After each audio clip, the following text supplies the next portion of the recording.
Hai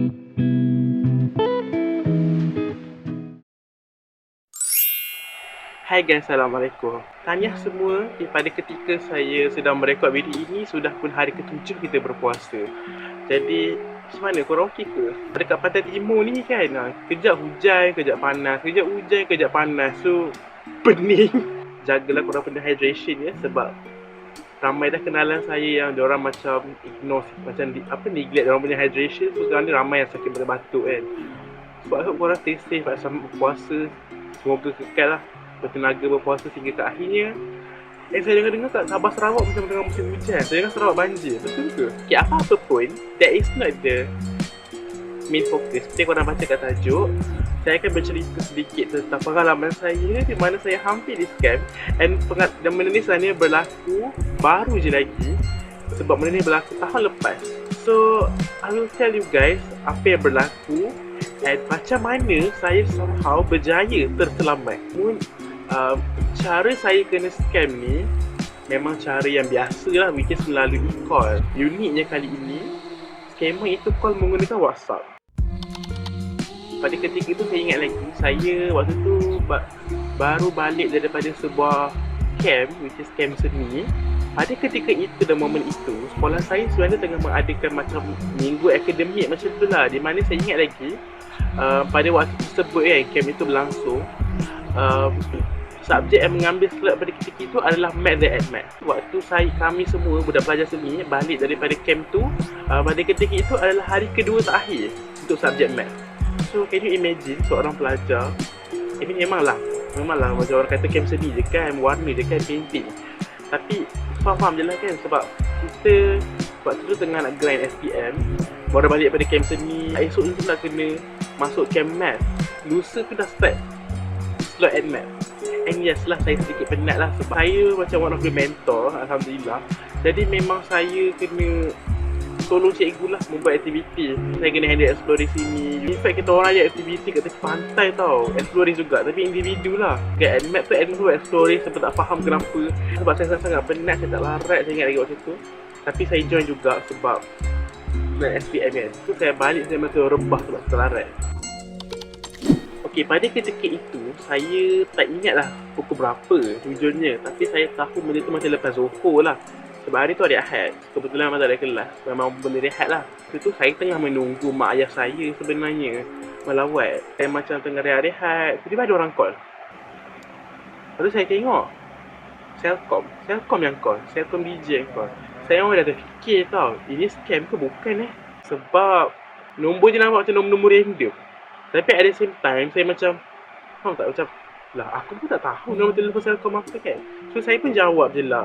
And the thing is, kenapa saya berani jawab? Sebab dia call ikut WhatsApp. Sebab bila orang call ikut telefon, kita nampak nombor telefon tak nampak kan, logo ke gambar ke profile whatever. So kita takut sikit akan angkat kan, betul tak?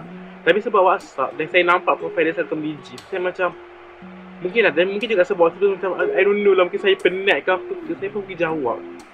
Ada cerita lah, ada yang cerita lah macam ada operator lah kononnya yang call saya, dia beritahu dah overdue dah, due date apa ni, saya tak bayar lagi monthly bill untuk Selcom DJ whatever. Dan benda tu sebenarnya betul. Memang pada ketika itu memang saya memang ada bil yang di mana saya tak bayar lagi. Saya tak bayar lagi untuk sebulan ke 2 bulan macam tu. Pada ketika itu saya macam, oh ya ke?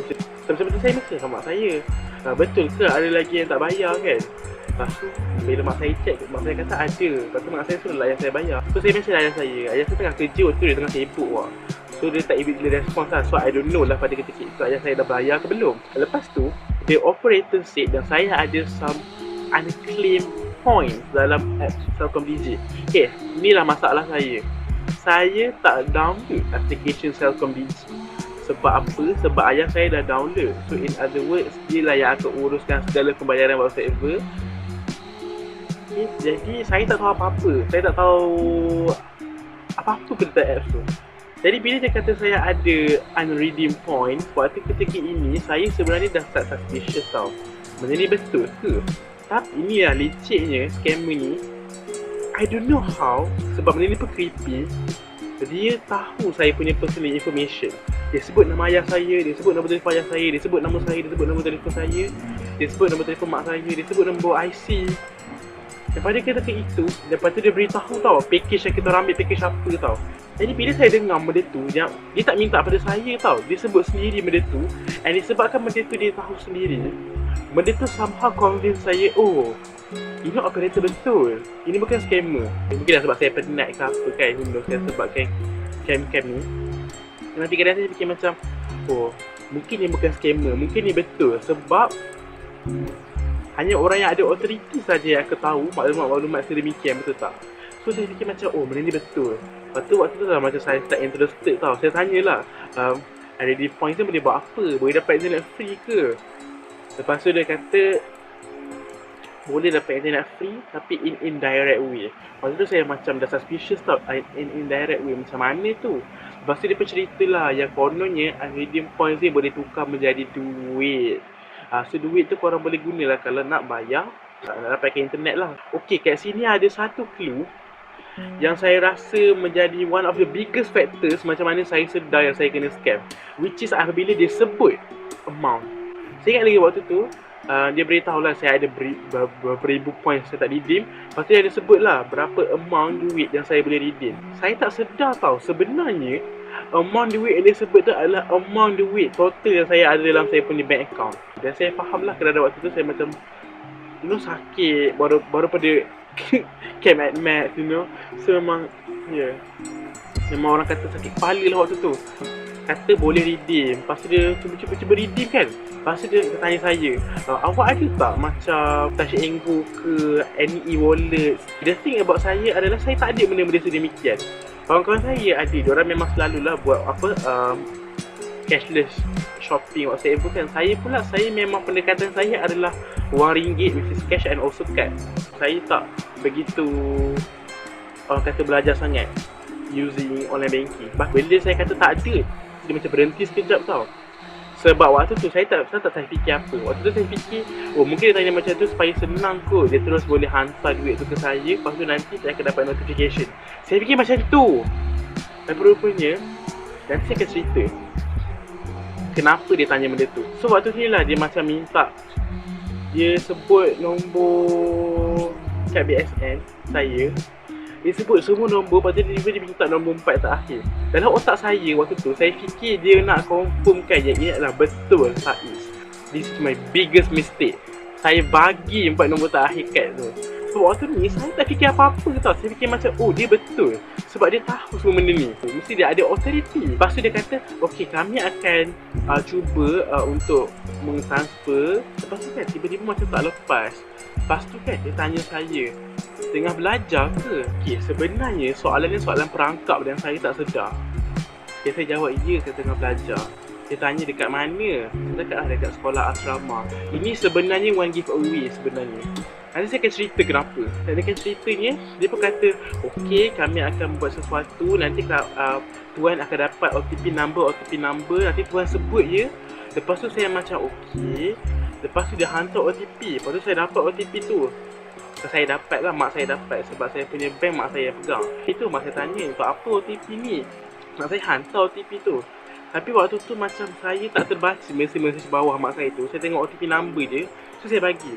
Lepas tu dia ada lagi. Macam ada 3-4 OTP number lah. Sampailah satu tahap, satu OTP number tu, saya bagi mesej tentang OTP number. Tapi kat OTP number tu sebelah je, kita sebut OTP number tau. Dia sebut Big Boss Code. So, Big Boss Code ni sebenarnya kalau korang nak tahu, dia macam adalah sejenis kod yang di mana kita boleh guna untuk membuat apa-apa transaction atau apa-apa urusan yang menggunakan kita punya online banking tanpa menggunakan PIN.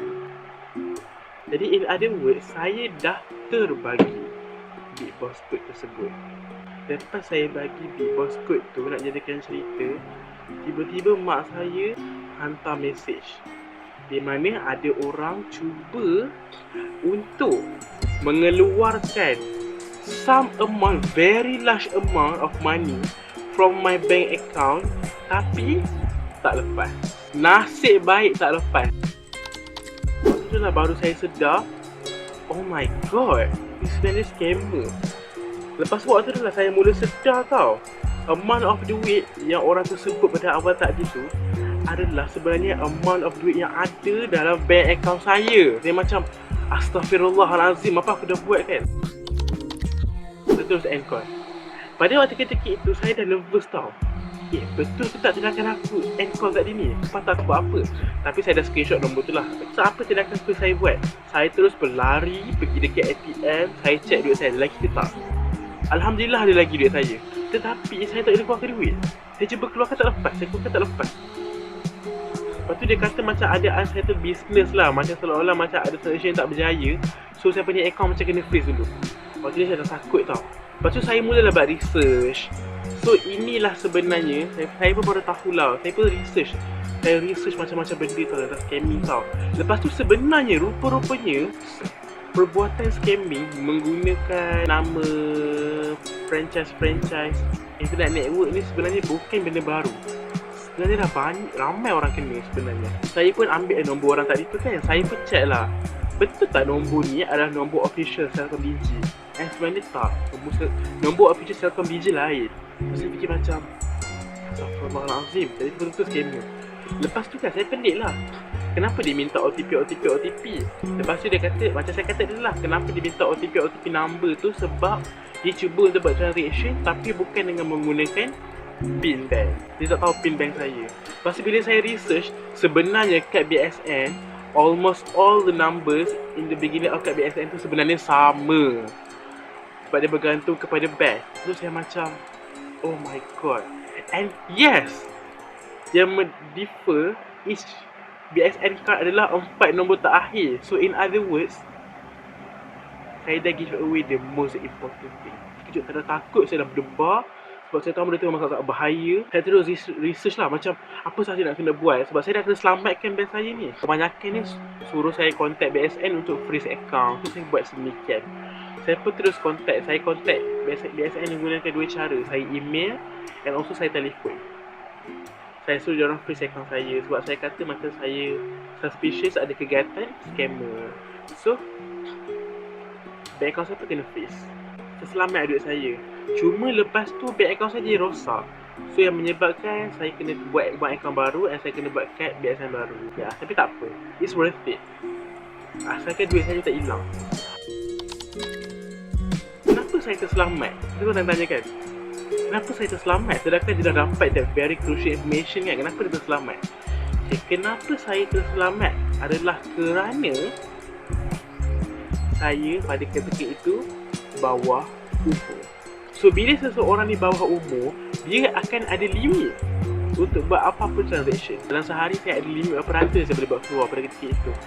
So limit yang telah dibuat oleh mak ayah saya itulah yang menyebabkan saya terselamat, yang menyebabkan dia tak berjaya nak buat keluar duit sebanyak tu. Itulah punca saya selamat. Tapi the thing is, dia dah ada 4 tahun nombor terakhir. Tapi sekarang saya dah totally selamat lah. Sebab apa? Saya buat tindakan yang bijak. Saya freeze account. And also saya dah tukar kad bank baru. Itu pun memang dah double confirm, triple confirm saya punya duit selamat.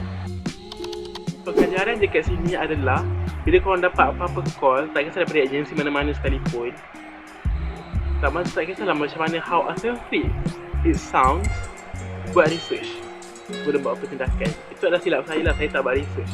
Sebab waktu ni memanglah kita tahu dengar tau apa kisah-kisah orang kena scam whatsoever. Mungkin lah saya macam very overlook this cases. Jadi bila time diri sendiri yang kena, saya macam alamak, dia kena scam tu. Tentulah.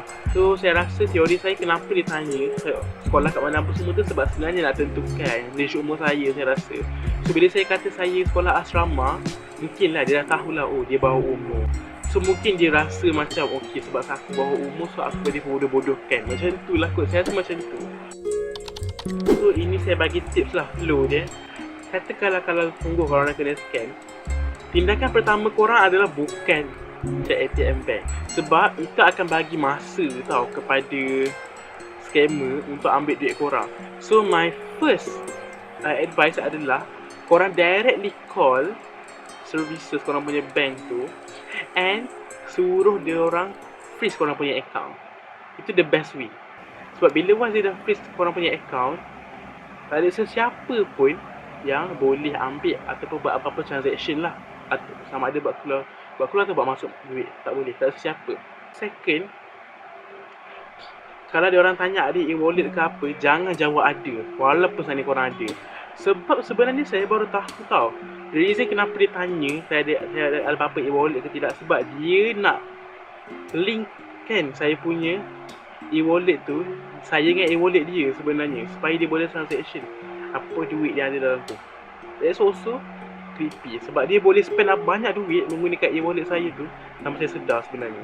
The next tips kan adalah lepas korang dah freezekan bank account, nak selamat korang tukar je ke account. Especially kalau korang dah terlanjur bagi banyak information macam saya, tukar je terus bank account, InsyaAllah selamat. I hope video ni membantu kepada mereka di luar sana, especially kalau korang baru mengalami atau korang macam mungkin tak pernah mengalami tapi dia boleh jadi ilmu pada masa akan datang. So that's all for this video. Bye.